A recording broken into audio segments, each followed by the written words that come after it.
Ketika perusahaan itu ingin menerima karyawan, biasanya kan memiliki kriteria skill dan non skill. Nah, kadang-kadang generasi muda kita kukar ini parsialnya sebagian itu kan tidak memiliki skill, ya kan? Tentunya harus dilatih. Nah, kenapa tidak dilakukan saja MOU kerjasama antara pemerintah dengan perusahaan terkait untuk dilatih dulu ini generasi muda kukar ini 3 atau sampai 6 bulan di perusahaan, setelah itu siap kerja ditarik lagi ke perusahaan. Ini kan solusi.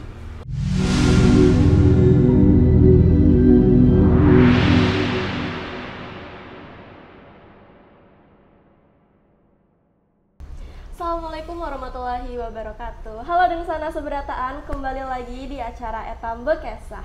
Tentu saja akan tayang di kanal YouTube kita yaitu Alternative Talks dan juga channel TV kesayangan kita PKTV Kaltim Grece Bene. Nah teman-teman, sekarang kita sedang berada di kantor berita alternatif dan tentu saja juga dengan narasumber kita yang sudah sangat familiar gitu, terutama di kalangan para pemuda, karena memang beliau ini concernnya atau bergelutnya itu memang di bidang kepemudaan. Beliau adalah Bang Rian Saputra selaku Ketua KNPI Kutai Kartanegara. Halo Bang, selamat datang di Etam Bekesah. Siap Hana, selamat datang juga. Oke. Gimana Bang, setelah lama kita tidak bertemu nih Bang, kabarnya baik Bang? Alhamdulillah baik. Hana gimana kabarnya ini? Baik juga Bang. Makin bersemangat kayaknya ini. Harus Bang, apalagi ya Pan nih. Ya, anak muda kan? Betul. Pemuda nih harus lebih semangat gitu Bang. Harus lebih semangat ya? Iya. Nah, iya Bang. Nah, sebelum kita mulai Bang, saya dengar-dengar katanya sebentar lagi KNPI mau milad ya Bang? Siap. Iya. Gimana tuh Bang tahun ini rencana milad KNPI ini? Apakah ada yang berbeda Bang dengan tahun-tahun sebelumnya atau bagaimana? Iya, jadi besok itu tanggal ya, 23 Juli itu hari miladnya KNPI yang ke-52. Wah. Biasanya kita itu melaksanakan kegiatan event-event ini sedang kita rancang, tanggal-tanggalnya sudah ada, tetapi saya mau tahun ini, tahun pertama saya menjabat Ketua KNPI Kukar, tahun ini kita mau memberikan makna milad 52 tahun pertama saya menjabat ini. Kita ingin berbagi kasih sayang, cinta terhadap anak-anak penyandang disabilitas. Wah, berarti ke anak-anak disabilitas. Iya, jadi nanti besok itu kan hari tanggal 23-nya, apakah hari Jumat atau Sabtunya nanti kita berkunjung di salah satu sekolah ke sekolah disabilitas ya, yang ada di Kutai Kartanegara ini. Oh iya, berarti sasarannya ini ke anak-anak Iya. sekolah Bang. Iya, anak-anak khususnya penyandang disabilitas, karena saya merasa saudara kita penyandang disabilitas itu perlu perhatian, perlu kasih sayang, perlu kita sambangi, perlu kita ajak diskusi juga, perlu kita rangkul mereka. Iya, betul. Biar lebih inklusif juga ya Iya. Bang. Oke. Seru banget Bang. Biar lebih bermakna kan. Betul. Miladnya itu kan. Iya. Terbuka untuk umum nggak nih Bang kira-kira? Jadi atau saya boleh join? boleh gitu, dong Bang? nanti kan anggota KNPI bersama-sama situ Mbak boleh ikut kalau barangkali mungkin meliput barangkali kan, karena kebaikan itu kan harus disebarluaskan sebanyak-banyaknya. Siapa tahu bisa menginspirasi teman-teman yang lain Oh kan benar, Bang? benar. Oke Bang, nah kita lanjut nih Bang, kita sudah bahas mengenai plan KNPI untuk milad ini ya Bang. Iya. Tapi sebelum kita bahas lebih lanjut tentang KNPI-nya Bang, teman-teman ini pasti penasaran juga sosok ketua KNPI-nya nih ya Bang, ya kan. Perjalanannya tuh kira-kira gimana sih Bang bisa sampai ke posisi ketua ini tuh gimana nih Bang? Iya, saya sih berangkatnya memang dari bawah.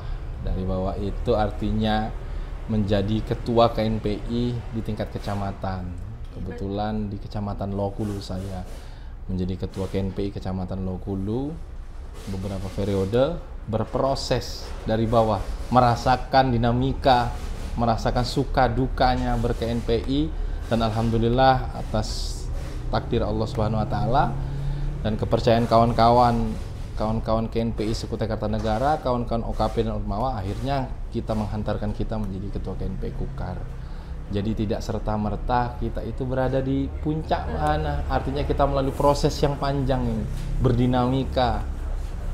Karena sesuatu yang tidak berproses akan menjadi apa bahasanya itu, prematur. Wah. Kalau prematur itu, pemimpin yang prematur itu akan dipaksakan lahir, itu akan tidak baik nanti ke depannya. Oke, iya sih Bang. Saya tuh selalu salut Bang sebenarnya kalau dengar cerita-cerita kisah inspiratif kayak gitu Bang. Iya. Karena banyak yang bisa dipelajari lah Bang dari jejak-jejak yang bisa sampai ke posisi sekarang gitu kan Bang. Nah, tapi kalau untuk pasti ada tujuannya lah Bang ketika menjabat sebagai ketua nih Bang, dilantik sebagai ketua. Visinya nih Bang terutama di bawah kepemimpinan kita nih, KNP ini mau dibawa kemana sih Bang arahnya sebenarnya? Jadi gini, Hana, KNP Kukar ini setelah beberapa tahun belakang itu kan mengalami kevakuman. Oke, sempat vakum ya Sempat vakum beberapa tahun dengan berbagai alasan, dengan berbagai dinamika barangkali kan. Oke, kita tidak perlu menjustifikasi, menjelekkan kepengurusan sebelumnya. Sekarang kita fokus dengan apa yang amanah yang kita emban. Nah, maka kita membawa visi besar, ingin menyatukan pemuda di Kukar ini yang bergabung di OKP Ormawa di kepengurusan KNP Kukar. Nah, menjadi tantangan itu adalah bagaimana kawan-kawan yang di luar OKP ini organisasi kepemudaan dan organisasi kemahasiswaan yang tidak tergabung dalam OKP Ormawa ini bisa bergabung di KNP Kukar. Karena sekali lagi visi besar kita itu adalah menjadikan rumah besar KNP itu menjadi rumah besar pemuda, rumah besar menyampaikan aspirasi anak-anak muda dan berkontribusi nyata untuk pembangunan di Kutai Kartanegara. Tidak hanya, kalau meminjam istilah Presiden Prabowo Subianto, tidak hanya omon-omon. Dengan gitu, tidak hanya omon-omon saja. Bukti nyata. Gini, gitu. harus punya aksi nyata, karya nyata itu gitu. Jadi KNP ini sebagai jembatan gitu Bang, Jembatan. antara pemuda dan juga Pemerintah. Gitu. Oke Bang, kita bahas tentang pemuda nih Bang. Siap. Oke, jadi pemuda itu kan erat hubungannya dengan berbagai macam isu Bang, terutama pembangunan di daerah gitu.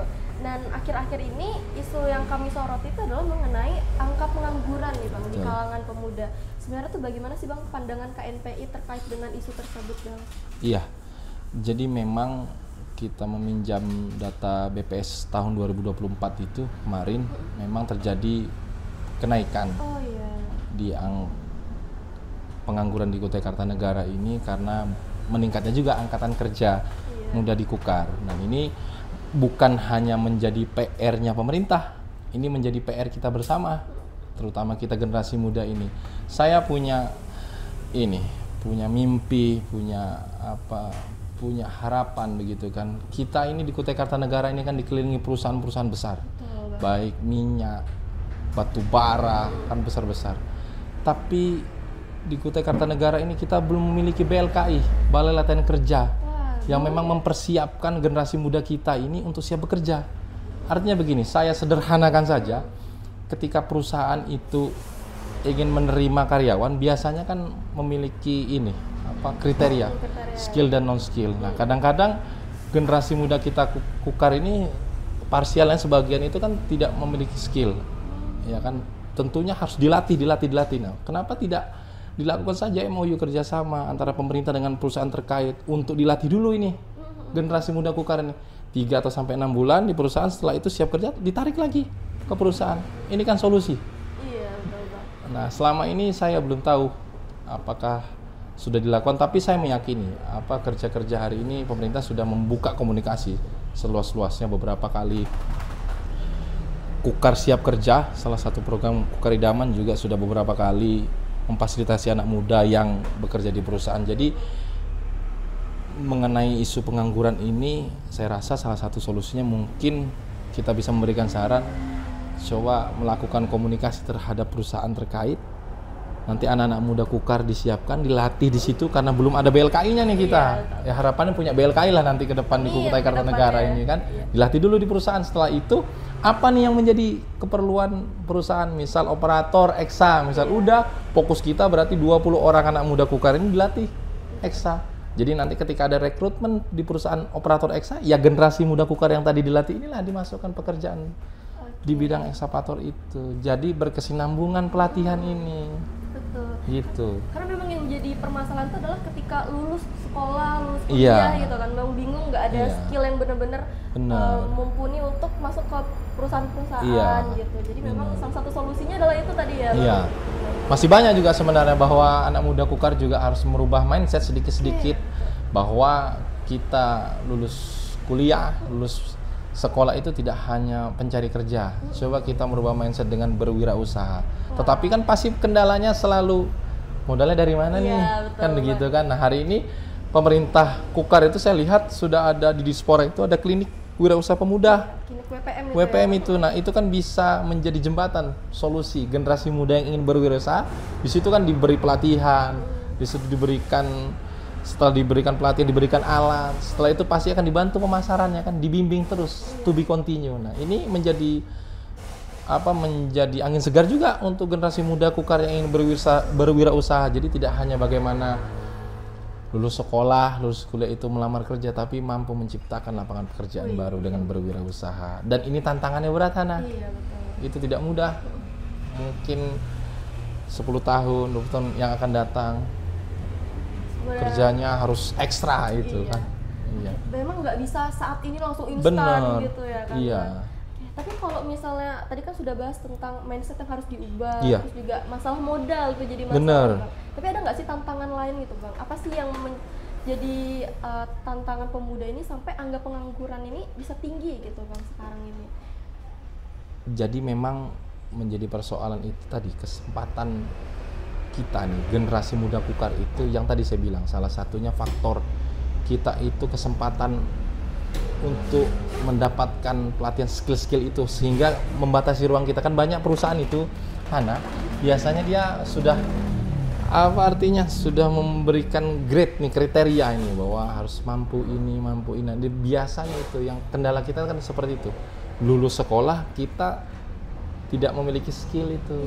Nah jadi akhirnya ijazah kita itu tidak sesuai dengan perusahaan butuhkan, seperti itu. Maka saya bilang tadi, kita harus mampu berbicara terbuka ini terhadap perusahaan di Kukar ini. Nanti 3 tahun yang akan datang, kita perlu apa sih perusahaan ini? Perlunya apa sih? Tenaga yang seperti apa sih? Tenaga yang seperti apa? Kita siapkan itu. Nah, ketika kita siapkan itu, insya Allah tuh, saya yakin mengurangi angka pengangguran di Kutai Kartanegara itu. Salah satu kendalanya itu. Hana. Nah jadi kalau misalnya tentang lulus gitu ya Bang, lulus. Tapi kan erat kaitannya dengan pendidikan nih Bang. Kalau pendidikan itu kan kita juga membahas mengenai literasi. Nah jadi isu literasi di Kutai Kartanegara ini juga menjadi sebuah persoalan gitu kan Bang sebenarnya. Gimana Bang melihat kondisi literasi yang ada di kalangan pemuda lah saat ini, khususnya di Kutai Kartanegara sendiri? Iya, memang gini, saya melihat itu kan habit ya, yang harus dipupuk, ditanam sejak dini sih, kebiasaan kan. Jadi kita itu belum punya patron kalau sehari tidak membaca buku, sehari tidak menulis, itu kayaknya ada yang kurang dari dalam hidup kita. Ini persoalan itu sih saya lihat. Nah akhirnya kan kalau kita kurang membaca ini, akhirnya nanti kita gampang terpancing itu pemberitaan hoax itu kan. Apalagi generasi sekarang lajunya teknologi ini membuat kita kalau tidak pintar-pintar menyaring itu kan, tidak punya budaya membaca, apalagi tidak punya pola pikir yang kritis, tidak cepat percaya ini terhadap pemberitaan ini. Nah ini penting ini, makanya ini tidak bisa ini Hana, harus menjadi kerja kita bersama mengkampanyekan itu. Nah, mudah-mudahan nanti berita alternatif sama KNP Kukar membuat gerakan Kukar membaca gitu kan, setiap hari Jumat kayak gitu kan ya, kita ke sekolah kan, kita di eksternalnya di mana gitu kan, Taman Titik Nol kita bisa menjadikan Center of Excellence-nya gerakan kita Eta membaca di situ kan. Gerakan Eta mengaji sudah ini kan. Mengaji sudah gerakan sudah ini kan gitu kan. Di KNP Kukar pun sudah ini 1 bulan sekali khataman Quran di situ. Gerakan Eta mengajinya. Nah, barangkali nanti berita alternatif bersama KNP Kukar gerakan Eta membaca gitu kan. Boleh dicoba ya. Iya. Salah satu upaya juga kan untuk meningkatkan literasi. Literasi anak muda di Kukar. Karena memang literasi itu bukan cuma tentang membaca Bang, tapi juga memahami informasinya itu. Benar. Jadi, seperti yang kita bilang tuh jangan sampai termakan hoax iya. gitu kan Bang. Gitu. Tapi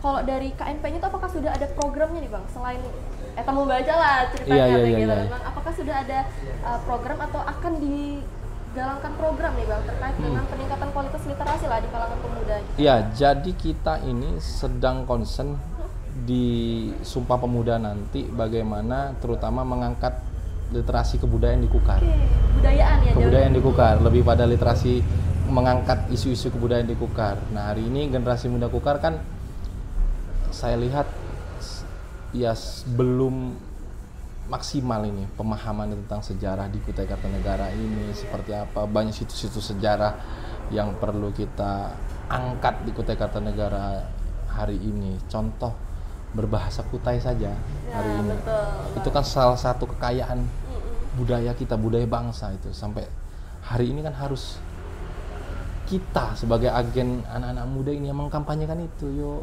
mulainya itu yuk kita berbahasa Kutai. Nah, KNPI Kukar nanti di momen Sumpah Pemuda nanti sudah berkoordinasi nih. Wah. Bersama Dinas Pendidikan dan Kebudayaan mau memulai itu. Oke. Gerakan literasi itu. Iya. Oke, Masya Allah, saya pengen lihat sebenarnya Bang, gerakan literasi berbahasa Kutainya ini Bang. Iya. Karena kan ada juga nih sudah mulai dibuat kamus bahasa Kutai. Benar. Gitu. Karena memang kalau di kalangan saya nih Bang, kalau boleh cerita sedikit, angkatan saya di SMA tuh jarang juga Bang yang berbahasa Kutai yang sangat, yang Kutai semuanya Kutai, gitu Bang. Ya, jadi memang harus mulai ditanamkan lagi lah bahwa bahasa Kutai itu merupakan kekayaan kita gitu kan Bang. Ya, tapi kalau untuk organisasi kepemudaan ya Bang, peran-peran mereka dalam meningkatkan kualitas literasi itu bagaimana Bang? Selain KNPI, kita melihat. Ya, saya membaca sih apakah secara internal mereka sudah lakukan kajian-kajian di internalnya apa belum, saya belum bisa katakan mereka tidak melakukan, karena hari ini saya yakin kawan-kawan OKP Ormawa memiliki program-program internal mereka mungkin yang di dalamnya mengkaji tentang literasi itu, gitu. Iya. Berarti memang dari organisasinya itu sendiri harus memiliki kepedulian dan juga kepekaan. Harus. Bang, ya kan? Iya. Betul. Terkait dengan organisasi pemuda ini Bang, bagaimana keterlibatan organisasi pemuda ini dalam isu pembangunan Bang, terutama dalam hal sosial dan juga ekonomi. Tadi kan literasi udah nih Bang, nah dalam hal sosial dan ekonomi nih pembangunannya, apa sih peran dari organisasi pemudaan ini Bang? Iya, saya melihat kan gini, organisasi kepemudaan di Kutai Kartanegara ini selain harus menjadi mitra sinergis, tentunya harus menjadi mitra kritis. Artinya mitra kritis ini bukan berarti menyerang pemerintah, bukan berarti menjelek-jelekkan pemerintah. Justru dengan menjadi mitra kritis itu bukti kita ini sayang terhadap Kutai Kartanegara, menyampaikan kritis kita, kritis yang membangun. Nah, saya lihat bagian waktu dulu isu rame terkait pembangunan jembatan yang dekat Gedaton kan, itu luar biasa. Saya melihat dua sisi, masyarakat dan pemudanya bergerak melihat itu menjadi situs cagar budaya, dan pemerintahnya juga welcome, sangat terbuka menerima kritikan itu. Akhirnya digeserlah pembangunan itu. Nah, ini menjadi kontrol-kontrol sosial inilah yang perlu kita galakkan sampai hari ini. Nah, alhamdulillah kemarin KNP Kukar sempat mengadakan mimbar bebas di Taman Titik Nol bersama kawan-kawan Cipayung Plus. Itu menjadi gerakan awal kita sebagai alarm, pengingat bahwa masih banyak pekerjaan rumah yang harus kita kolaborasikan bersama pemerintah Kutai Kartanegara. Sekali lagi, bahwa ketika adik-adik mahasiswa, kawan-kawan organisasi kepemudaan mengkaji dan menilai, mengkritisi kebijakan pemerintah, itu merupakan bukti kecintaan terhadap Kutai Kartanegara. Bukan berarti ingin menjelek-jelekan pemerintah, sekali lagi tidak. Karena memang kan cara mencintai itu kan berbeda-beda. Betul. Gitu kan. Karena kita pengen yang terbaik lah untuk Kutai Kartanegara. Jadi ada banyak caranya, terutama menjadi mitra kritis. Bener. Gitu. Oke Bang, terkait dengan sekarang ini kan sedang ada Kukar Festival Budaya. Gitu. Iya. Itu kan terkait juga dengan peran-peran pemuda nih Bang. Mereka ini adalah generasi-generasi selanjutnya. Iya. Bagaimana Bang melihat festival-festival yang sering diadakan lah saat ini? Iya. Alhamdulillah kita sangat mendukung sekali program itu, karena lagi-lagi kita itu ingin kebudayaan Kutai Kartanegara ini diangkat ke permukaan, diperkenalkan generasi muda.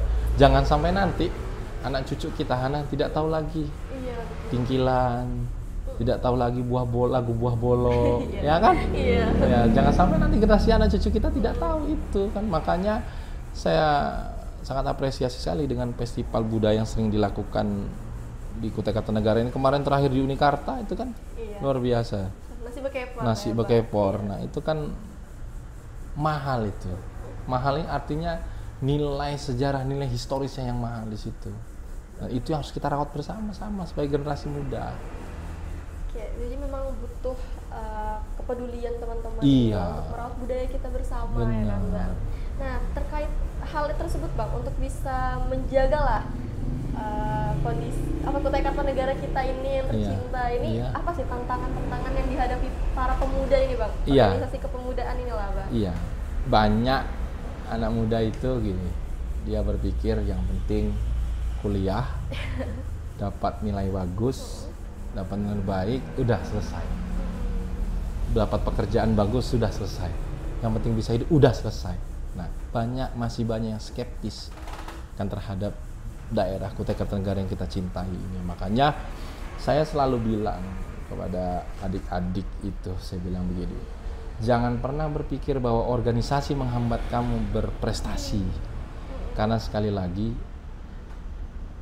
organisasi itu justru akan menambah kamu berprestasi. Saya balik itu. Saya boleh cerita sedikit? Boleh Bang? Ya, Panjang jadi juga boleh Bang? sedikit saya cerita. Saya dulu masih di kampus, itu saya aktif di organisasi, aktif bekerja. Ketika lulus, predikat cum laude. Masya Allah, susah banget itu Jadi Bang. itu hanya mitos bahwa ketika kita berorganisasi kita akan lulus lambat.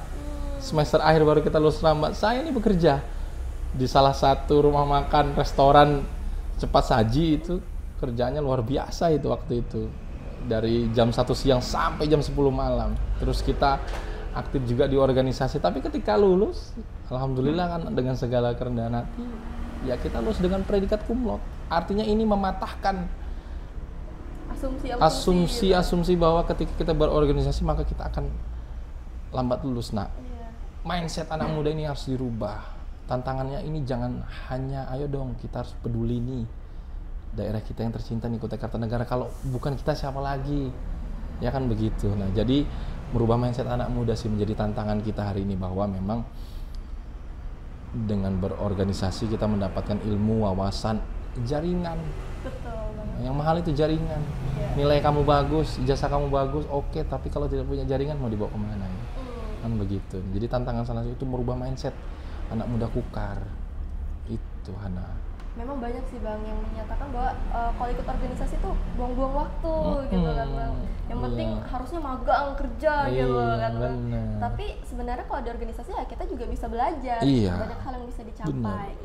Nah, untuk menanggapi hal tersebut Bang, bagaimana sih KNP ini menjaring komunikasi dan juga kolaborasi terhadap organisasi-organisasi pemuda tersebut Bang yang ada di Kutai Kartanegara? Iya. Jadi memang kita perlu digarisbawahi, KNPI Kukar yang hari ini di bawah kepemimpinan kita bersama Mbak Nopia Wulandari Damansa selaku Sekjen dan Bang Juan Wiguna sebagai Bendahara Umum, kita ingin mengembalikan KNPI Kukar ini. Sejatinya owner KNPI Kukar itu adalah organisasi kepemudaan dan ormawa. Saya itu hanya fasilitator saja. Maka hari ini kenapa kita mengadakan diskusi publik, itu adik-adik ormawa dilibatkan, adik-adik ormawa diajak diskusi, terus kawan-kawan organisasi kepemudaan diajak, karena itu ingin itu, karena mengembalikan ruhnya tadi, semangatnya bahwa sejatinya owner KNPI itulah adik-adik ormawa, rekan-rekan OKP yang berkumpul di rumah besar bernama KNPI Kukar tadi. Nah, ini sudah kita mulai kan ini komunikasinya, bahkan ada salah satu beberapa kawan-kawan ormawa sampaikan baru ini nih KNPI Kukar nih kita bisa kolaborasi, baru ini tahu nih ketua KNPI Kukar ya, sebelumnya kok belum pernah gitu kan secara langsung kontak begitu, secara kegiatan aktif bersama-sama itu. Dan alhamdulillah ini menjadi angin segar buat kita bahwa kolaborasi menjadi tagline kita. Jadi kalau negara itu kan kekuasaan di tangan rakyat gitu Iya. Bang. Kalau KNPI di tangan Ormawa. Oh iya, UKP gitu. Ormawa gitu, kawan-kawan kecamatan yang ada di KNPI. Iya. Ini luar biasa sekali Bang. Untuk hal tersebut Bang, pemuda, pemerintah dan juga swasta ini kan 3 faktor yang tidak bisa kita Lepaskan. lepas ya Bang, sangat berkaitan sekali satu sama lain. Iya. Jadi bagaimana Bang sebenarnya model kolaborasi antara 3 sektor ini Bang, pemuda, swasta dan juga pemerintah? Iya. Jadi hari ini kita di KNP Kukar itu punya program unggulan. Wah, apa tuh Bang? Program unggulan itu les bahasa Inggris gratis, belajar bahasa Inggris gratis. Waduh, bahasa Inggris tuh Bang. Iya, bahasa Inggris gratis. Jadi itu melibatkan Dinas Pendidikan dan Kebudayaan, lembaga swastanya Kursus. Nah, jadi ketiganya ini sudah berjalan. Jadi sekitar ada 300-an lebih siswa-siswi yang belajar di KNP Kukar. Saya boleh join Bang? Boleh dong. Dan ini sudah ada lagi daftar Oke. tunggunya sudah 300. Wah, banyak banget. Kalau dibuka lagi itu mungkin bisa 1000 karena Waduh. tempatnya saja. Nah, hari ini kita sudah melakukan itu bekerja sama dengan pemerintah dan pihak swasta. Dan beberapa program yang sudah kita jalankan. Ini barusan tadi kemarin pelatihan budidaya jamur tiram. Nah, kita sudah kolaborasi bersama Dinas Pemuda dan Olahraga. Saya lupa nama lembaga pelatihannya kemarin apa, itu pelatihan budidaya jamur, dan kita sekarang buat demplok di KNP Kukar itu budidaya jamur tiram di ruangan depan itu. Wah. Sudah ada. Jadi pelatihan itu tidak hanya menggugurkan kewajiban saja atau cuman sekedar Yang penting buat nih Bang ya. iya buat apa bahasa sekarang tuh, buat flexing saja. Oh, ini flexing. ada ini, kita punya ini gitu kan ya. Udah habis pelatihan bubar jalan gitu. Nah, ini dalam waktu dekat juga kita akan mengadakan pelatihan security. Wah, Bekerja sama dengan Dispora dan lembaga pelatihan swasta. oke. Wah, luar biasa sekali Bang. Iya, KNP Kukar Banyak menjawab banget. tantangan Oke. untuk Kukar siap kerja. Nah, berarti memang sudah ada bukti konkretnya. Sudah ada nih, bukti Bang. konkretnya, tidak omong-omong tadi. Wah, tidak Nana. omong-omong, teman-teman. Iya. Tapi Bang, gimana sih Bang caranya untuk menjalin komunikasi dengan pihak swasta ini Bang? Sebenarnya kayak apa ya, cara kita untuk melakukan pendekatan untuk menarik pihak swasta ini bekerja sama dengan kita ini bagaimana Bang? Iya, kuncinya itu pertama komunikasi sih. Oke. Iya, komunikasi, dan kedua lobby-lobby kan. Iya, jadi gini, kuncinya itu komunikasi. Kalau pesan yang disampaikan itu diterima dengan baik, dengan bagus, komunikasi yang kita bawa ini masuk, sudah itu clear. Kuncinya komunikasi aja. Oke. Ketika komunikasi ini bagus Lancar gitu. dan lancar, terus dan kita bisa menjual brand kita ini, program kita ini, dan memang bagian dari blueprint perusahaan. Saya rasa blueprintnya pihak swasta, saya rasa tidak ada yang sulit, Tidak ada yang gitu. mustahil ya, Tidak ada Bang, yang untuk mustahil. bekerjasama. Iya, kita selalu membuka ruang, dan kerja-kerja ke depan kita akan banyak kok itu melibatkan Prusda, Oke. perusahaan daerah yang ada di Kukar. Nanti kita akan berkolaborasi baik pihak-pihak swasta, perusahaan-perusahaan yang ada di Kutai Kartanegara juga. Nah, ini perlu komunikasi melingkar ini. Oke. Yang komunikasi yang saling inilah gitu ya, saling simbiosis mutualisme lah ya kan. Ketika mereka punya program, kita punya program, bisa kalian udah bareng-bareng aja kan begitu. Oke, nah Bang, itu kan banyak sekali kegiatan yang sudah dilakukan lah oleh KNP ini kan. Tapi tantangan yang dihadapi untuk mempertahankan program ini nih apa sih Bang sebenarnya? Iya, memang kita itu baru memulai, Ana. Kita baru berbenah di internal KNPI maupun eksternal KNPI. Memang luar biasa tantangannya, bagaimana menjaga ritme semangat tadi. Yang kadang kita ini kan manusia itu, kadang semangat kita tuh kayak baterai HP juga itu nah. Kadang low, perlu dicas lagi. Kadang nanti kok udah full, wah kenceng gitu kan. Kegiatan terus nanti Banyak. iya, banyak nanti low lagi. Nah, sebenarnya kembali ke niat kita. Oke. Ke niat kita itu, karena kalau boleh mengutip hadis Rasulullah kan, innamal a'malu binniyat wa innamal likulli imri'in ma nawa, bahwa segala sesuatunya itu tergantung kepada niatnya. Apa yang kamu niat itu yang kamu dapatkan. Maka ketika kita ber-KNP ini, kita dengan sadar, dengan penuh hati yang sadar bahwa kita ini berorganisasi. Dan tujuan organisasi itu kan mencapai tujuan tertentu untuk bermanfaat untuk masyarakat. Itu lagi kembali ke niat tadi. ketika bergabung ber-KNP ini niatnya untuk berbuat untuk kebaikan masyarakat atau mencari popularitas, itu lagi mencari tuh, Bang. isi tas, ya kan? Atau ada kepentingan lainnya. Kembali ke kita. Biasanya kalau niatnya betul-betul tulus itu ber-KNPI-nya, insya Allah saya yakin itu jalannya akan terus on the track gitu. Tapi biasanya kalau niatnya hanya cuman untuk keren nih pakai baju KNPI, jasnya keren nih KNPI, organisasi terbesar kepemudaan loh ini kan. Nah, akhirnya nanti di tengah jalan ketika ada dinamika yang terjadi udah patah semangat, udah nggak mau lagi ngurusin KNPI, udah bad mood gitu. bad mood. Ya kalau saya pastikan di podcast hari ini Berita Alternatif, apapun yang terjadi, ya kan, apapun yang terjadi kita tetap on the track.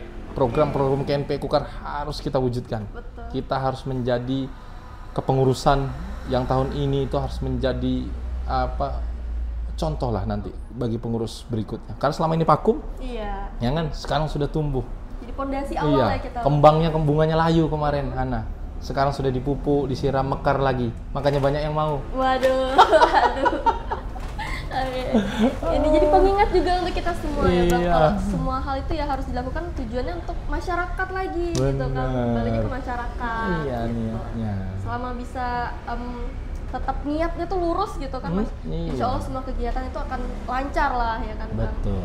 Nah, oke Bang. Sebenarnya tuh waktu ini nggak kerasa banget ya Bang. Ternyata saya pengen banget cerita-cerita lagi dengan kita terkait dengan kepemudaan dan juga KNPI ini. Tetapi kita sudah masuk ke pertanyaan-pertanyaan terakhir. Oke, siap. Nggak terasa ya? Iya, nggak kerasa banget Bang ternyata. Oke, terakhir kita akan tutup dengan harapan. Sebenarnya harapan kita secara pribadi dan juga harapan KNPI terhadap pemuda yang ada di Kutai Kartanegara ini seperti apa sih Bang? Siap.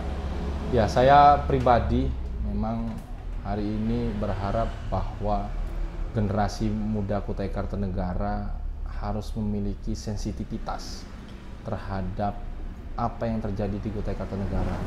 Tentunya kita tidak bisa menyalahkan pemerintah.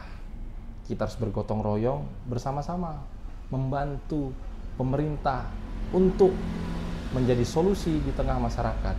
Jadi jangan hanya kita bisa teriak-teriak, korek-korek mengkritik, tapi kita tidak punya solusi bersama ini. Maka kita harus menjadi jembatan ini, wasilah kebaikan untuk Kutai Kartanegara.